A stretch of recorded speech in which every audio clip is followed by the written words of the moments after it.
ഈ വേദിയിൽ ഒരുപക്ഷെ ഒരു കസേര തന്നിരുത്തുന്നതിനുള്ള സാഹചര്യം ഒരുക്കിയ തൃശൂരിലെ ബഹുമാന്യരായ സമ്മതിദായകരോട് ഞാൻ എൻ്റെ പ്രത്യേക നന്ദി ഈ വേദിയിൽ നിന്ന് അറിയിക്കുകയാണ്.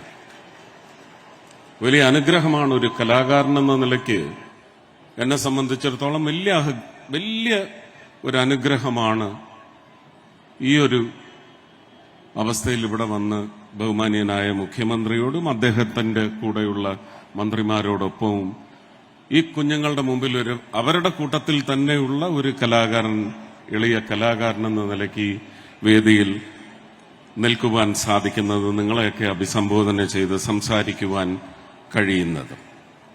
തൃശൂരിൽ ഇത് കഴിഞ്ഞ വർഷം 25 വർഷങ്ങൾക്ക് ശേഷം ഈ ട്രോഫിങ് എടുത്ത് തൃശൂരിനെ അലങ്കരിച്ച് ഒരു തിടമ്പേറ്റി അലങ്കരിച്ച കലാകാരന്മാരുടെ തട്ടകത്തിലേക്കാണ് 64ാമത് യുവജനോത്സവ മത്സര പരമ്പര ഇന്നിവിടെ ആരംഭിക്കുന്നത് എന്നതും ഒരുപാട് സന്തോഷത്തിന് വക നൽകുന്നു.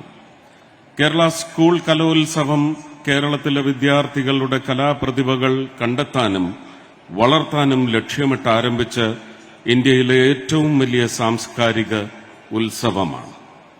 ഈ കലോത്സവം ആദ്യമായി ആരംഭിച്ചത് 1956-ലാണ്. കേരള സംസ്ഥാനം രൂപം കൊണ്ടതിന് പിന്നാലെ വിദ്യാർത്ഥികളിൽ കലാപ്രതിഭ വളർത്തുക എന്ന ലക്ഷ്യത്തോടെയാണ് ഈ ഉത്സവത്തിന് തുടക്കം കുറിക്കപ്പെട്ടത്. വിദ്യാഭ്യാസ director CS Venkateswaran, deputy director Ramavarma അപ്പൻ തമ്പുരാൻ, ആദ്യ അധ്യാപകൻ ഗണേശ അയ്യർ ചേർന്ന് സംഘടിപ്പിച്ചതാണ് ആദ്യത്തെ കലോത്സവം. ഡൽഹി അന്തർ സർവകലാശാല കലോത്സവത്തിൽ നിന്നും പ്രചോദനം ഉൾക്കൊണ്ടാണ് ഈ ആശയം ഇവിടെയും പടർത്തിയത്. ഏഷ്യയിലെ ഏറ്റവും വലിയ കൗമാര കലാമേളയാണ് ഇവിടെ നടന്നുകൊണ്ടിരിക്കുന്നത്. വിദ്യാഭ്യാസ വകുപ്പിന്റെ കീഴിൽ ഓരോ വർഷവും നടക്കുന്ന ഈ ഗംഭീര ഉത്സവം ലക്ഷക്കണക്കിന് വിദ്യാർത്ഥിനികളുടെ പ്രതിഭകളെ തിളങ്ങിത്തെളിക്കുന്നു.